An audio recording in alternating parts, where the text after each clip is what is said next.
শেখ হাসিনা পালিয়ে যাবে এটা কেউ ভাবতেই পারে নাই। বাংলাদেশ এভাবে যে একদম নেতৃত্ব শূন্য হয়ে যাবে এটা কেউ চিন্তাও করতে পারে নাই। এই মুহূর্তে কিন্তু তখন বিএনপির যারা অভিজ্ঞ রাজনীতিবিদ ছিলেন অধিকাংশই কিন্তু এই রাষ্ট্রপতির কাছ থেকে শপথ নেওয়ার জন্য বলছেন। প্রথম কথা হলো এর একটা আইনি অর্থাৎ সাংবিধানিক আইনের দিক, আরেকটি হলো আবেগের জায়গা, অর্থাৎ আবেগ আর আইন তো এক কথা নয়, এবং আইন আবেগ বহির্ভূত উপায়ে একাডেমিক পদ্ধতিতেই চলে। স্বাগত নতুন বাংলাদেশ আয়োজনে, সাথে আছি আমি জান্নাতুল সাদিয়া। দর্শক, আপনারা জানেন যে আজকে ত্রয়োদশ জাতীয় সংসদের প্রথম অধিবেশন হলো এবং এই প্রথম অধিবেশনে সাময়িক একটা উত্তেজনাও তৈরি হয়। একটু যদি ওভারভিউ করি আপনাদেরকে যে আজকে অধিবেশনে আসলে যা যা হলো। সভাপতিত্ব করেছেন বিএনপির স্থায়ী কমিটির সদস্য খন্দকার মোশাররফ হোসেন, স্পিকার নির্বাচিত হয়েছেন মেজর অবসরপ্রাপ্ত হাফিজউদ্দিন আহমদ এবং ডেপুটি স্পিকার নির্বাচিত হয়েছেন কায়সার কামাল। এছাড়া আমরা দেখেছি স্পিকার এবং ডেপুটি স্পিকারকে রীতি অনুযায়ী শপথ পড়িয়েছেন রাষ্ট্রপতি, নতুন একজন মন্ত্রীও হয়েছেন আহমেদ আজম খান, এবং স্পিকারের বক্তব্যের পরে শুভেচ্ছা বক্তব্য দিয়েছেন প্রধানমন্ত্রী তারেক রহমান। এছাড়া সংসদের শোক প্রস্তাব আনা হয়, তারপর বিরোধী দলের পক্ষ থেকে আরো কয়েকজনের নাম সেই শোক প্রস্তাবে দেওয়ার জন্য প্রস্তাব রাখা হয়। এছাড়া আমরা দেখলাম যে হট্টগোলের মধ্য দিয়ে ভাষণ শুরু করেন রাষ্ট্রপতি এবং সেখানে প্ল্যাকার্ড হাতে প্রতিবাদ এবং ওয়াকআউট করেন বিরোধী দল। এই সবকিছু নিয়ে আসলে আজকে আমরা আলোচনা করব। আমাদের আলোচনার বিষয়বস্তু আজকে নির্ধারণ করেছি প্রথম অধিবেশন, হট্টগোল ও ওয়াকআউট। এবং আমাদের সঙ্গে আলোচনার জন্য দুজন সম্মানিত অতিথি আছেন অ্যাডভোকেট হাসান তারিক চৌধুরী, আইনজীবী, সুপ্রিম কোর্ট, আরও আছেন অ্যাডভোকেট মুজাহিদুল ইসলাম শাহিন, যুগ্ম আহ্বায়ক, জাতীয় নাগরিক পার্টি এনসিপি। দুজনকেই স্বাগত জানাচ্ছি আমাদের স্টুডিওতে। আমি একটু মুজাহিদুল ইসলাম শাহিন আপনাকে দিয়ে শুরু করি। যেটি আমরা আসলে দেখলাম যে হট্টগোলের মধ্য দিয়ে আজকে আসলে শুরু হলো একটু সাময়িক উত্তেজনা। একটু এই বিষয়টা নিয়ে আসলে আজকে আসবো, কারণ স্বরাষ্ট্রমন্ত্রী সালাউদ্দিন আহমেদকে আজকে যখন পুরো অধিবেশন শেষ করে সাংবাদিকরা প্রশ্ন করলেন, তখন স্বরাষ্ট্রমন্ত্রী একটা প্রশ্ন তুলেছেন যে গণ অভ্যুত্থানে আওয়ামী লীগ সরকার পতনের পরে যেই রাষ্ট্রপতির সঙ্গে আলোচনা হলো, তার কাছ থেকে শপথ নেওয়া হলো এবং সেখান থেকে কয়েকজন এনসিপির বা ছাত্র উপদেষ্টারাও ছিলেন। আজকে ত্রয়োদশ সংসদের প্রথম অধিবেশনে সেই রাষ্ট্রপতির ভাষণে এই যে ওয়াকআউট করা হলো সেটা স্ববিরোধিতা কিনা, সে প্রশ্নটা তিনি তুলেছেন। এই প্রশ্নটাই থাকলো, কি বলবেন? আপনাকে ধন্যবাদ এবং দর্শকদের প্লাস আমাদের সহ আলোচককে এখানে ধন্যবাদ জানাচ্ছি। দেখেন, এটা মোটেই স্ববিরোধী না। কেন স্ববিরোধী না? আপনি দেখেন 5 আগস্ট যখন বিপ্লব হয়, শেখ হাসিনা পালিয়ে যায়, এরপরে 3 দিন কোনো সরকার ছিল না। পরের হলো 8 তারিখে সরকার যখন গঠন হয়, আপনি দেখবেন 5 আগস্ট আমাদের নাহিদ ইসলাম, আসিফ মাহমুদ, তারেক রহমান এবং ওয়াহিদুজ্জামান অ্যাপোলো ভাই সহ অনেকের একটা ছবি দেখবেন বিভিন্ন জায়গায়। 5 আগস্টে তারেক রহমানের সাথে আমাদের নাহিদ ইসলামরা মিটিং করেছেন এবং বাংলাদেশের পরবর্তীতে কি হবে তারা সেটা জানার চেষ্টা করছেন। তখন বিএনপির পক্ষ থেকে চাপিয়ে দেওয়া হয়েছিল যে না, যেহেতু প্রধানমন্ত্রী চলে গেছে, স্পিকার পালিয়ে গেছে, জাতীয় সংসদের কোনো চিফ হুইপ নাই, এরপরে হলো বাইতুল মোকাররমের খতিও পালিয়ে গেছে, পালিয়ে যাওয়ার সংখ্যা এত বেশি, কেউ আর বাকি নাই অ্যাকসেপ্ট রাষ্ট্রপতি। সুতরাং এই মুহূর্তে আমরা রাষ্ট্রপতিকে বাদ দিয়ে যদি শপথ নেওয়া হয় তাহলে সেটা ঠিক হবে না। ওই মিটিংয়ে কিন্তু আপনি দেখেন বিএনপি কিন্তু এই আমাদের ছাত্র উপদেষ্টা সহ সবাইকে কিন্তু বলেছে যে না, এখন রাষ্ট্রপতির কাছ থেকে শপথ নিতে হবে। যদি ওই দিন ওটা না হতো তাহলে হয়তো দেখা যেত যে রাষ্ট্রপতিকেও বাদ দিয়ে তখন বাংলাদেশের বিপ্লবী সরকার হতো। আপনি এই যে নাহিদ ইসলাম বিভিন্ন সময় সেই মিটিং এ বিএনপি এনসিপি কে বা যারা ছিল তাদেরকে, ওই সময় এনসিপি ছিল না, ওই সময় যারা গণঅভ্যুত্থানের পক্ষে ছিল তাদেরকে বিএনপি, মির্জা ফখরুল ইসলাম আলমগীর সহ অনেকেই কিন্তু তখন বলছে যে না, এই রাষ্ট্রপতিকে বাদ না দিয়ে তার কাছ থেকে শপথ নিয়ে আমরা সরকার শুরু করি। ওই সময় যদি আমরা এই রাষ্ট্রপতিকে বাদ দিতে পারতাম, দেখেন তখন তো আসলে বাংলাদেশে যে নাহিদ ইসলাম এবং হলো আসিফ মাহমুদ এরা যে উপদেষ্টা হবে এ ধরনের তো কোনো মানসিক প্রস্তুতি ছিল না, এবং শেখ হাসিনা পালিয়ে যাবে এটা কেউ ভাবতেই পারে নাই। বাংলাদেশ এভাবে যে একদম নেতৃত্ব শূন্য হয়ে যাবে এটা কেউ চিন্তাও করতে পারে নাই। এই মুহূর্তে কিন্তু তখন বিএনপির যারা অভিজ্ঞ রাজনীতিবিদ ছিলেন অধিকাংশই কিন্তু এই রাষ্ট্রপতির কাছ থেকে শপথ নেওয়ার জন্য বলছেন। আপনি দেখবেন এখানে ফরহাদ মজহার বা মাহমুদুর রহমান সহ আরেকটা গ্রুপ ছিল, এরা কিন্তু বলছে যে না, এটাকে একটা বিপ্লবী সরকার করতে হবে। বাংলাদেশে এই মুহূর্তে শহীদ মিনারে এসে নিজেরা শপথ নিয়ে একটা সরকার গঠন করে সেই সরকার বাংলাদেশ চালাবে এবং অতি সত্বর একটা নির্বাচন দিবে। কিন্তু সেখানে যারা ওই সময় রাজনীতিবিদ ছিলেন, বিশেষ করে বিএনপির ব্লক থেকে বলা হয়েছিল যে না, রাষ্ট্রপতির কাছ থেকে শপথ নিয়ে সরকার শুরু হোক, এবং সেভাবেই হয়েছে। এই আসিফ মাহমুদ অথবা এই নাহিদ ইসলাম যারা আপনি যাদের এখানে এনসিপি নেতা বলতেছেন, এরা কিন্তু অভিজ্ঞ রাজনীতিবিদ কেউই ছিল না। দেশের স্বার্থে দেশ যখন টালমাটাল অবস্থায় ছিল সেই সময় কিন্তু ঐক্যমত্যের ভিত্তিতে এই সিদ্ধান্তের আপনারা তখন যারা তখন উপদেষ্টারা শপথ নিয়েছেন তারা অনেকটা বাধ্য হয়ে শপথ আপনি বলতে পারেন বাধ্য হয়ে, অথবা অনভিজ্ঞতার কারণে, অথবা দেশের ওই একদম ক্রান্তিকালে একটা সরকার গঠন করতে যেমন এই হবে, বিষয়টা নিয়ে আজকে সেই যখন চিন্তা করে কিন্তু তারা শপথ জি, নিয়েছেন। প্রবাসী কল্যাণ প্রতিমন্ত্রী যখন কথা বলছিলেন, তিনি তখন বলছিলেন যে সেই সময় যদি আপনারা শপথ না নিতেন তাহলে বোঝা যেত আপনাদের গার্ডস কতটা। না, এই এটা কথাটা আসলে তিনিও বলছিলেন। আমি একটু বলি। এবং আরেকটা বিষয় যেটি আসছে যে রাতারাতি আসলে যে রাষ্ট্রপতি অপসারণের যে দাবিটা আসলে তোলা হচ্ছে সেটি সফল হবে না, কি বলবেন? এটা এখানে দেখেন, যখন মানে আপনার মানে গভর্নমেন্ট ফর্ম হয় 5 আগস্টের পরে, এরপরে কিন্তু আস্তে আস্তে দাবি উঠতে থাকে এবং রাষ্ট্রপতি চুপ্পু সাহেবকে পদত্যাগ করতে হবে, তাকে অপসারণ করতে হবে, এই বিষয়ে অনেকগুলো কথা কিন্তু আসছে। একটা পর্যায়ে কিন্তু যখন ইলেকশন হয়, ইলেকশনের পরবর্তীতে কিন্তু আমরা শুরু থেকেই বলছি যে দেখেন বর্তমানে এখন একটা গভর্নমেন্ট আসছে, স্থিতিশীল বাংলাদেশ আছে। এই মুহূর্তে এই ফেসিবাদের দোসর যে চুপ্পু সাহেব, এই চুপ্পু সাহেব দেখেন শেখ হাসিনার 5 আগস্টের আগে তিনি বাংলাদেশের কি অভিভাবকের দায়িত্ব পালন করছেন। এই যে গণহত্যাটা হলো, গণহত্যায় চুপ্পু সাহেবের ভূমিকা কী ছিল? সে তো একজন নায়িকার পোস্টে গিয়ে সে নাইস অ্যান্ড অ্যাট্রাকটিভ কমেন্ট করতে পারেন। সেই চুপ্পু সাহেব বাংলাদেশে কি ভূমিকা নিয়েছেন, এবং তিনি দেখেন যখন ইউনূস সরকার বিদায় নিলেন তখন তিনি একটা সাক্ষাৎকার দিলেন। সেই সাক্ষাৎকারে তিনি বলতেছেন যে তিনি খুব শান্তিতে আছেন। এই মানে ইউনূস সাহেবের সরকারের সময় তিনি খুব অস্বস্তিতে ছিলেন, এখন তিনি খুব শান্তিতে আছেন। তার মানে কি? তার মানে হলো বিপ্লবের যে সরকারটা ছিল, এই সরকার ওনার পছন্দের সরকার ছিল না। উনি কখনোই বিপ্লবকে ধারণ করতে পারেন নাই। 5 আগস্টের বিপ্লবের যে আমাদের স্পিরিট, এই স্পিরিট তো ওনার স্পিরিট এক স্পিরিট না। এই জন্য শুরু থেকে আমরা বলছি যে ওনাকে অপসারণ করে, অথবা উনি যদি পদত্যাগ করে চলে যান তাহলে নতুন একজন রাষ্ট্রপতি নিয়োগ দেন। এখন সংসদের সে সুযোগ আসছে, এই সুযোগে কিন্তু তাকে বাদ দেওয়া যায় অথবা তাকে বলা যায় যে আপনি সসম্মানে চলে যান। আপনি দেখেন বদরুদ্দোজা চৌধুরী বিএনপির নিয়োগকৃত রাষ্ট্রপতি ছিলেন, এবং সেই বদরুদ্দোজা চৌধুরী একবার শহীদ প্রেসিডেন্ট জিয়াউর রহমানের মাজারে যান নাই, এই প্রেক্ষাপটেই তিনি কিন্তু বিদায় নিয়েছিলেন। সুতরাং এই চুপ্পু সাহেব গণহত্যার সমর্থন দানকারী, গণহত্যার বলতে গেলে তিনি সহায়তা দানকারী। সেই ব্যক্তিকে আমাকে মানে কেন রাখতে হবে, কি পারপাসে রাখতে হবে, সেই বিষয়টা আমরা বুঝছি না। আমরা মনে করি এই চুপ্পু সাহেবের চলে যাওয়াই ভালো, এবং তিনি যেহেতু শেখ হাসিনার সহযোগী হিসাবেই ছিলেন এবং এখন পর্যন্ত আছেন। জি, অনেক ধন্যবাদ। আমরা একটু হাসান তারিক চৌধুরী আপনার কাছেই আসবো। প্রথম প্রশ্ন হচ্ছে কেমন দেখলেন প্রথম দিনের অধিবেশন? আরেকটি বিষয় হচ্ছে যে রাষ্ট্রপতি ভাষণের সময় যখন বিরোধী দল ওয়াকআউট করে সেটার একটা কারণ জামায়াত আমির বলেছেন। তিনি যেটি বলছেন যে এই বক্তব্যের পক্ষে প্রথম ব্যাখ্যা যেটি উনি দিচ্ছেন যে তিনি মানে রাষ্ট্রপতি সমস্ত খুনের সহযোগী ছিলেন, এবং যেই তার আমলে যে খুনগুলো হয়েছে সেখানে একটা খুনের বিরুদ্ধেও শাসক গোষ্ঠীর কোনো প্রতিবাদ করেনি। আমরা একটু বুঝতে চাইছি মানে একেবারে নিরপেক্ষ থেকে যে ধরেন ওই সময় আসলে রাষ্ট্রপতির করণীয় কি ছিল, কিংবা ধরেন তিনি আসলে কি করতে পারতেন যেন এই সময় এই অভিযোগগুলো না ওঠে, বা সংবিধান অনুযায়ী একজন রাষ্ট্রপতি সরকার প্রধানকে আসলে কতটা আদেশ দিতে পারেন এইসব ব্যাপারে মানে আমাদের এক্সিস্টিং যে সংবিধান সেটি কি বলে, একটু আইনি ব্যাখ্যাটা আপনার কাছ থেকে শুনতে চাই। ধন্যবাদ আপনাকে এবং আমার বিজ্ঞ সহ আলোচককে এবং নিউজ 24-এর দর্শকদেরকে। দেখেন, গোটা ব্যাপারটার দুটা দিক আছে। প্রথম কথা হলো এর একটা আইনি অর্থাৎ সাংবিধানিক আইনের দিক, আরেকটি হলো আবেগের জায়গা, অর্থাৎ আবেগ আর আইন তো এক কথা নয়, এবং আইন আবেগ বহির্ভূত উপায়ে একাডেমিক পদ্ধতিতেই চলে। এখন বাংলাদেশে একটা ইউনিক পরিস্থিতির মধ্য দিয়ে কিন্তু নির্বাচনটি হয়েছে, এবং যেভাবে নির্বাচনটি হয়েছে সে নির্বাচন হওয়া না হওয়া নিয়ে অনেক দ্বিধাদ্বন্দ্ব সংশয় ছিল। তারপরেও বাংলাদেশের মানুষ একটা নির্বাচিত সরকার দেখতে চেয়েছে, একটা নির্বাচিত পার্লামেন্ট দেখতে চেয়েছে, এবং একটা জবাবদিহিতামূলক পার্লামেন্ট দেখতে চেয়েছে। আমরা মনে করি সূচনাটা ভালোই হয়েছে, যে বহু রক্তক্ষয়ের পরে বাংলাদেশের মানুষ ভোট দিতে পেরেছে এবং একটি নির্বাচিত পার্লামেন্ট আমরা পেয়েছি। কিন্তু শুরুতেই যে আচরণ জামাত এবং এনসিপি জোট করলো, এটা কোনো দায়িত্বশীল আচরণ হতে পারে না এই কারণে যে গোটা আচরণটাই স্ববিরোধিতায় ভরা।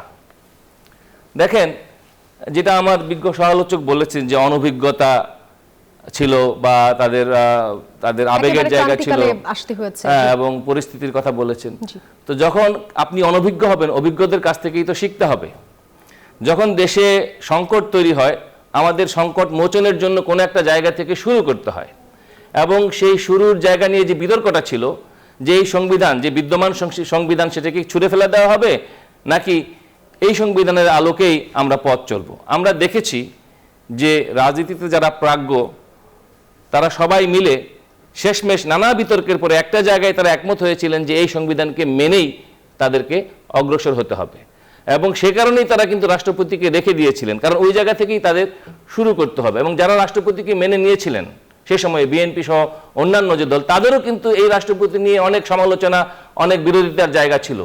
কিন্তু প্রশ্নটা ছিল বিরোধিতার জন্য বিরোধিতা নাকি সংকট মোচনের চেষ্টা করা। কারণ দেশে তখন একটা সাংবিধানিক সংকটের জায়গা সৃষ্টি হয়েছিল। পার্লামেন্ট নাই, নতুন পার্লামেন্ট হওয়া দরকার, একটা অন্তর্বর্তী সরকার আছে, যে সরকারটি আবার সাংবিধানিকভাবে বৈধতা নেওয়ার জন্য একটা বিতর্কিত উপায়ে, যেটা নিয়ে এখনো কথা আছে, যে সংবিধানের 106 অনুচ্ছেদের বলে সুপ্রিম কোর্টের পরামর্শমূলক এখতিয়ার নিয়ে তারা এই অন্তর্বর্তী সরকার শপথ নিয়েছিল। এবং সেই অন্তর্বর্তী সরকার ওয়াদাবদ্ধ ছিল একটা নির্বাচন দেওয়ার জন্য।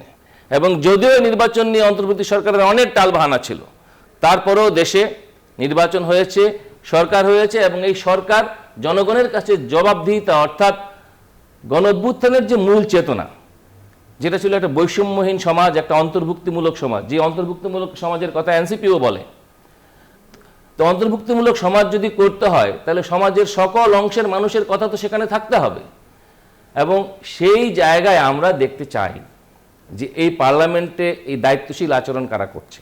জি, অনেক বিতর্ক আছে। এই বিতর্কগুলো কি নিয়ে? আমরা দেখছি যে এই বিতর্কগুলো অনেক অপ্রাসঙ্গিক জায়গায় বিতর্কগুলো চলে যাচ্ছে। বিতর্কটা কিন্তু ব্যক্তির চেয়ে বরং ব্যবস্থা নিয়ে হওয়া দরকার ছিল। রাষ্ট্র সংস্কারের মূল স্পিরিটটা ছিল ব্যবস্থার বদল, যেটাকে তখন নয়া বন্দোবস্তের কথা বলা হয়েছিল। তো নয়া বন্দোবস্ত তো মানে একটা ব্যবস্থার বদল করা। তাহলে সেই ব্যবস্থার বদলের জন্যে কি কি পদক্ষেপে পার্লামেন্ট নেবে, সেই প্রসঙ্গেই আলোচনার কেন্দ্রবিন্দু হওয়া ছিল রাষ্ট্রপতির ভাষণে এবং অন্যান্যদের আলোচনা, যেটি আমরা রাষ্ট্রপতির ভাষণে পেয়েছি। এবং রাষ্ট্রপতি, আমরা জানি যে সাংবিধানিক বাধ্যবাধকতা অনুযায়ী যে নির্বাচিত সরকার, তার যিনি প্রধান, অর্থাৎ প্রধানমন্ত্রীর পরামর্শক্রমেই কিন্তু তিনি ভাষণটা দিয়েছেন। এবং রাষ্ট্রপতির যে ভাষণ আপনি খেয়াল করলে দেখবেন, তিনি যেই সরকারের দ্বারা নিযুক্ত ছিলেন, সেই সরকারের কোনো ন্যারেটিভ তার কথার মধ্যে নাই। তিনি রাতারাতি 180 ডিগ্রি উল্টে জয় বাংলা থেকে জিন্দাবাদ হয়ে গিয়েছেন। তো সুতরাং আমরা বুঝতে পারি যে রাষ্ট্রপতির মুখ দিয়ে কার কথা, অর্থাৎ কোন সরকারের কথাগুলো বেরোচ্ছে। ফলে বিএনপি নির্বাচিত দল হিসেবে তার সেই ম্যান্ডেট আছে, সেই কথাগুলো পার্লামেন্টে রাষ্ট্রপতির মাধ্যমে উপস্থাপন করা। বিএনপি বা সরকার যেটি আমরা বলি না কেন, তারা আসলে রাষ্ট্রপতির ইস্যুটাকে পুরোটাই সাংবিধানিকভাবেই ডিল করতে চাচ্ছে। হ্যাঁ, বিএনপি শুরু থেকেই, তারা অভ্যুত্থানের পর থেকেই তারা সাংবিধানিক উপায়ে, অর্থাৎ সাংবিধানিক সংকট যাতে না হয়, সাংবিধানিক আইন মেনে চলার চেষ্টা করছে। এবং যে কারণে তারা আপনার একটি শপথ নিয়েছে। তারা কিন্তু আপনার সংবিধান সংস্কার পরিষদের সদস্য হিসাবে শপথ নেননি। ফলে এখান থেকে বুঝতে হবে যে তারা কিন্তু সেদিনই বার্তাটা দিয়ে দিয়েছেন তারা আসলে কোন পথে চলতে চান। এখন যদি আবেগ দিয়ে রাজনীতি করতে হয়, যে আবেগের চেতনা বাণিজ্য বাংলাদেশে হয়েছে, বাংলাদেশের মানুষ এই তথাকথিত চেতনা বাণিজ্য দেখতে চায় না। বাংলাদেশের মানুষ একটা কার্যকর ব্যবস্থার বদল দেখতে চায়, যেখানে ধনী গরিবের ব্যবধান কমবে, যেখানে আইনের শাসন প্রতিষ্ঠা হবে, যেখানে দুর্নীতির শেকড় শুদ্ধ, অর্থাৎ দুর্নীতির যে সিন্ডিকেট, এই সিন্ডিকেটকে মূলোৎপাটন করা হবে, এমন অঙ্গীকার কিন্তু এই পার্লামেন্টের কাছে মানুষ দেখতে চায়। যে গণভোটের প্রসঙ্গ যেটাতে আসলেন, সেখানে তো আমরা জানি যে 70% মানুষ আসলে সেখানে রায় দিয়েছে। তো সেই জায়গা থেকে সরকার কি মানে কোন দিকে যাচ্ছে বলে মনে করছেন এখন পর্যন্ত? আমি যদি আইনের কথা বলি, আমাদের সংবিধানের 142 অনুচ্ছেদে পরিষ্কার ভাষায় বলা আছে যে সংসদ ভিন্ন অন্য কোনো বিকল্প রুট নাই, যে রুটে আপনি একটা গণভোটের আয়োজন করতে পারেন। কিন্তু পরিবর্তিত বা একটা বিশেষ বাস্তবতা, এই দেশে গণভোট হয়েছে। গণভোটের মাধ্যমে দেশের মানুষ একটা রাষ্ট্র সংস্কারের পক্ষে কিন্তু তাদের অভিপ্রায় ব্যক্ত করেছে। বিএনপির পক্ষ থেকে বলা হয়েছে এই অভিপ্রায়কে তারা সম্মান করেন এবং সেটাকে তারা পার্লামেন্টে আলোচনার মধ্য দিয়ে তার আইনি রূপ দেওয়ার কথাই কিন্তু তারা বলছেন। তারা কিন্তু সেই স্পিরিট থেকে সরে যান নাই। ফলে রাষ্ট্র সংস্কার এবং জনগণের কাছে যে জবাবদিহিতা এবং গণতন্ত্রের যে প্রাতিষ্ঠানিক রূপ, সেটাই কিন্তু আপনার জুলাই সনদ, যেটার মানে গণভোট যেটাকে রেটিফাই করে, জুলাই সনদের মূল কথা। জুলাই সনদ নির্বাচন ব্যবস্থার সংস্কারের কথা বলেছে, রাষ্ট্র সংস্কারের কথা বলেছে, বিচার বিভাগের স্বাধীনতার কথা বলেছে, নির্যাতনমূলক নিবর্তনমূলক যে আইন, সে আইনের সংশোধনের কথা বলেছে, এবং স্থানীয় সরকারকে শক্তিশালী করার কথা বলেছে। এবং সর্বোপরি অর্থাৎ মজলুম যারা নির্যাতিত জনগণ, যারা মেজরিটি, তাদের কথা কিভাবে পার্লামেন্টে প্রতিফলিত হবে সেই কথাই বলেছে। যে আরেকটা ছোট্ট প্রশ্ন এখানে অ্যাড করব, সেটি হচ্ছে যে আপনি মানে আমরা যেটির কথা বলছিলাম আসলে, যে 70% মানুষকে জামায়াত আমির বলছেন যে জনগণকে রাষ্ট্রপতি অপমান করেছেন, কারণ রাষ্ট্রপতি সংস্কার পরিষদের যেই সভা আসলে ডাকার কথা ছিল সেটি ডাকেননি, এবং মানে ওনার দাবি অনুযায়ী যে গেজেট প্রকাশের ঠিক 30 দিন পরেই সংস্কার সভার আসলে অধিবেশনটা ডাকা উচিত ছিল, কিন্তু রাষ্ট্রপতি ডাকেন নাই। প্রশ্নটা হচ্ছে এই যে সংস্কার পরিষদের সভা না ডাকা বা সরকারি দলের সংস্কার পরিষদের সদস্য হিসেবে শপথ না নেয়া, এই পুরো বিষয়টা আসলে রাষ্ট্রপতির করণীয় কি বা তার নিয়ন্ত্রণ কতটুকু হাতে, আইন কি বলে সেটা একটু জানতে চাই। দেখেন, আমাদের সংবিধানের 93 অনুচ্ছেদে রাষ্ট্রপতির দ্বারা জারিকৃত অধ্যাদেশগুলো সম্পর্কে বলা আছে, জি, এবং এই অধ্যাদেশগুলো সংসদের প্রথম অধিবেশনেই উত্থাপিত হবে, এটা বাধ্যতামূলক, এবং প্রথম অধিবেশনে উত্থাপিত হবে, আলোচনা হবে এবং গ্রহণ বা বর্জন হবে। এই জায়গায় অর্থাৎ রাষ্ট্রপতি যে সংস্কার পরিষদের সভাটি ডাকবেন সেটি তো অধ্যাদেশে বলে ডাকবেন। সুতরাং অধ্যাদেশই তো আপনার যদি সংবিধানের মৌলিক স্পিরিটের সঙ্গে সাংঘর্ষিক হয়, রাষ্ট্রপতি সেটা করতে পারেন না, আইন তাকে বাধা দেয়, সেটা তিনি পারেন না। আমরা দেখবো এই পার্লামেন্টে অধ্যাদেশগুলো নিয়ে কি করে, যে 133টি অধ্যাদেশ যেখানে অন্তর্বর্তী সরকারকে এক ধরনের দায় মুক্তি দেওয়া হয়েছে, তাদের কোনো কর্মকাণ্ডকে প্রশ্ন করা যাবে না, তারা যদি কোনো দুর্নীতি করে থাকে সেটাকেও প্রশ্ন করা যাবে না। এটা কি কোনো ন্যায়? এটা কি কোনো ইনসাফ? আমরা এই দেশের মানুষ যারা গণতন্ত্রের জন্য রক্ত দিতে দিতে আমাদের দেশের গণতন্ত্রকে ব্লাড ব্যাংকে পরিণত করেছি, আর কত আমরা রক্ত দেব গণতন্ত্রের জন্য? ফলে মানুষ গণতন্ত্রের জন্য অনেক রক্ত দিয়েছে। তারা এই পার্লামেন্টের কাছে, বিশেষ করে সংসদ নেতা তারেক রহমানের কাছে মানুষের প্রত্যাশা একটা গণতন্ত্রের প্রাতিষ্ঠানিক রূপ। জি, অনেক ধন্যবাদ। একটা বিরতি নিয়ে আসছি। দর্শক দেখছেন নতুন বাংলাদেশ, একটা বিরতি নিয়ে আবারও ফিরছি, সাথী থাকুন। বিরতির পর আরও একবার স্বাগত জানাচ্ছি নতুন বাংলাদেশ অনুষ্ঠানে। যাব আরেকবার আলোচনায়। অ্যাডভোকেট মুজাহিদুল ইসলাম শাহীন, আপনার কাছে যাই। সংবিধান সংস্কার পরিষদ, রাষ্ট্রপতি ইস্যু, এই বিষয়গুলো নিয়ে মানে অনেকের মধ্যে অনেক সাংবিধানিক মারপ্যাচ মনে হচ্ছে, একটু যদি খোলাসা করেন। আরেকটি বিষয় হচ্ছে, যদি এই সরকার রাষ্ট্রপতিকে দিয়ে কন্টিনিউ করায় তাহলে আসলে আপনারা বিরোধী দল হিসেবে কি করবেন?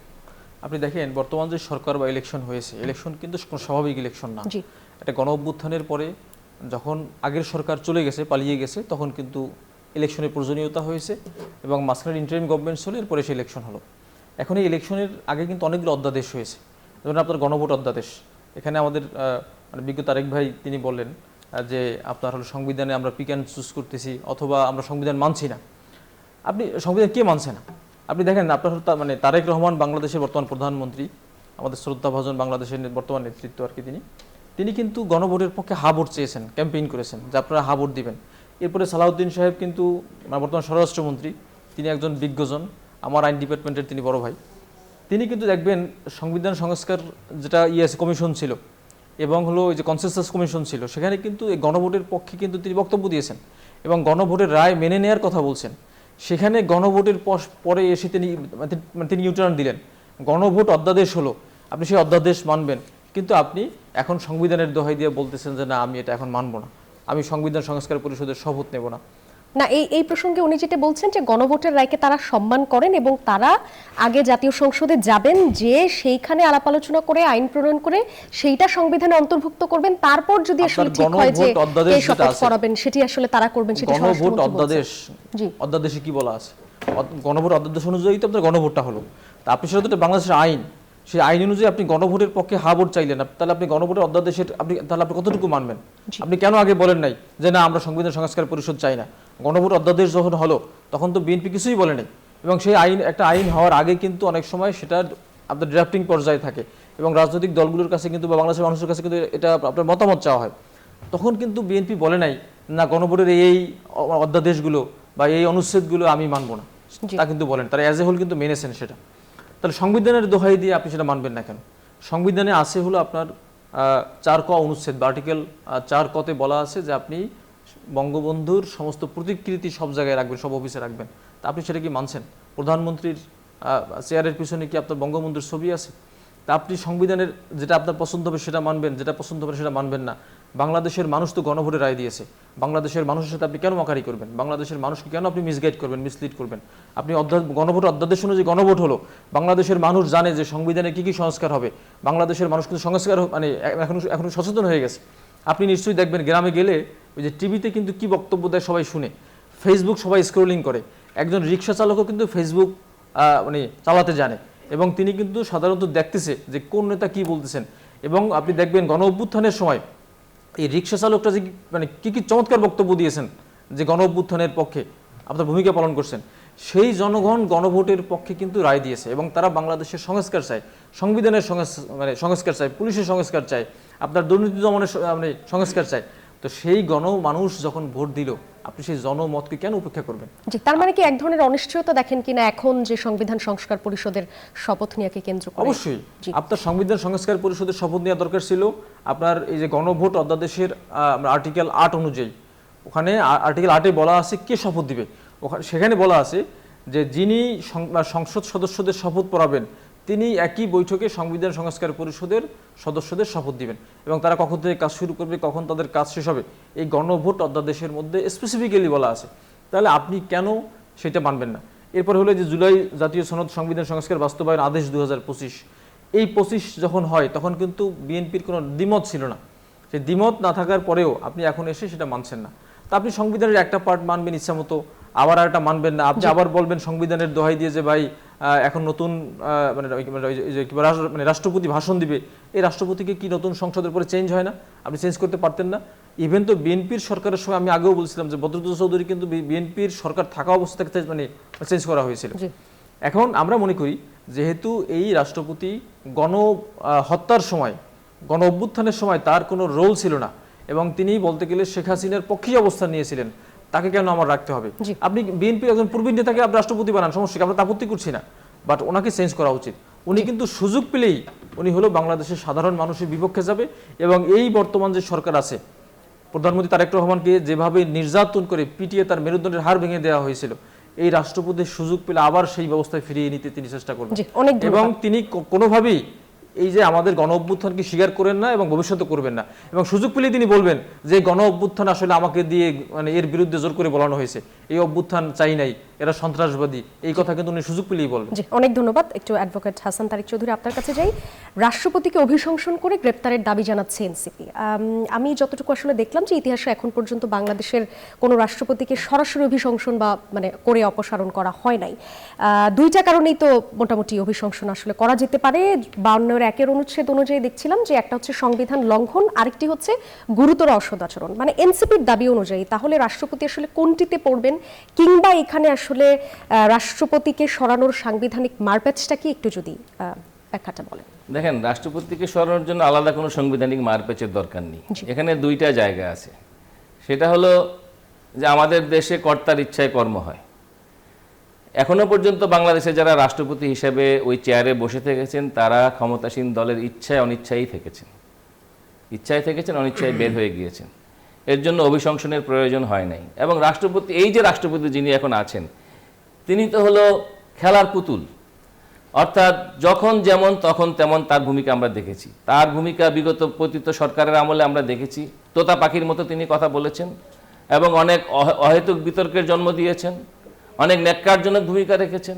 আবার এখন দেখছি আবার তিনি তোতা পাখির মতো একই সুরে বর্তমান সরকারের সুরেই কথা বলছেন। এটাই সিস্টেম, এই সিস্টেমের দাস তিনি। এখন ওনার মধ্যে যদি আত্মমর্যাদা বোধ থাকতো তিনি বহু আগেই স্বেচ্ছায় এই জায়গা থেকে সরে যেতেন, তিনি সেটি করেননি। এখন যদি বিএনপি তাকে না চায়, বিএনপির পরামর্শক্রমেই তিনি হয়তো সরে যাবেন এবং তার জন্য আলাদা করে অভিশংসনের প্রয়োজন হয়তো বা পড়বে না। কিন্তু এটাকে যদি ইঁদুর বিড়াল খেলতে হয়, রাজনীতিতে তো আমাদের দেশে আমরা দেখি যে যুক্তির চেয়ে আবেগের প্রাধান্যই এখানে বেশি পায়, যার ফলে এক ধরনের ইঁদুর বিড়াল খেলা এখানে হয়। এবং সেই খেলা খেলে জনগণকে যদি আবারও একটু বোকা বানানোর চেষ্টা করতে হয়, সেই চেষ্টা হয়তো ভবিষ্যতে হতে পারে। এবং সেখানে বর্তমান রাষ্ট্রপতির পরিণতি কি হবে আমরা সেটা জানি না, হয়তো ভবিষ্যৎ বলে দেবে। আসল কথা হলো এই যে অভ্যুত্থান, এই অভ্যুত্থানের আসল জায়গাটা থেকে বোধহয় আমরা সরে যাচ্ছি। সেটা হলো একটা বৈষম্যহীন সমাজ। যে রিক্সাওয়ালার কথা আমার ভাই বললেন, এই রিক্সাওয়ালারা তো অ্যান্ড্রয়েড ফোন চালাবে দূরের কথা, তাদেরকে তো 5 কেজি চালের কথা চিন্তা করতে হয়। বাংলাদেশে এখনো পর্যন্ত একটা জাতীয় ন্যূনতম মজুরি গৃহীত হয় নাই, যে সরকার বলে দেয় নাই যে 30,000 টাকার কম কোনো শ্রমিককে মজুরি দেওয়া যাবে না, এইটাই মিনিমাম। এটাই হলো বৈষম্য বিলোপের আসল জায়গা। অর্থাৎ একটা শ্রেণী বিভক্ত সমাজে আমাদের সমাজের মেজরিটি মানুষ শ্রমজীবী মেহনতি মানুষ। আপনি দেখেন এই পার্লামেন্টে এই মেজরিটির গণতন্ত্রের কথা যদি আমরা বলি, এই মেজরিটির জন্য কয়টা কথা হয়েছে? জনসংখ্যার অর্ধেকের চেয়ে বেশি নারী, যে এনসিপি অন্তর্ভুক্তিমূলক সমাজের কথা বলে জামাতের সঙ্গে জোট বেঁধে যে জামাত নারীকে ঘরে ঢুকিয়ে দিতে চায়, সেই জায়গায় গিয়ে যখন অন্তর্ভুক্তিকে জলাঞ্জলি দিল, তখন কিন্তু মানুষ আর বিপ্লবের স্বপ্নটা হারিয়ে ফেলে। জি, অনেক ধন্যবাদ। একটা বিরতি নিয়ে আসছি। দর্শক দেখছেন নতুন বাংলাদেশ, একটা বিরতি নিয়ে আবারও ফিরছি, সাথেই থাকুন।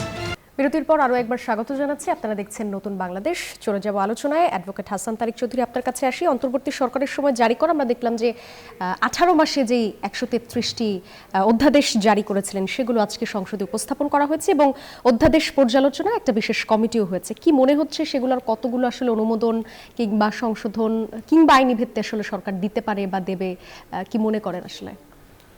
প্রথম কথা হলো যে আমাদের সংবিধানেই দিক নির্দেশনা আছে। আর্টিকেল 93-তে খুব স্পষ্ট ভাষায় বলা আছে যে কোন অধ্যাদেশগুলো রাখা যাবে আর কোনটা রাখা যাবে না, একটা গাইডলাইন সেট করা আছে। যদি এই গাইডলাইনের বাইরে পার্লামেন্টকে যেতে হয় তাহলে সংবিধান পাল্টাতে হবে।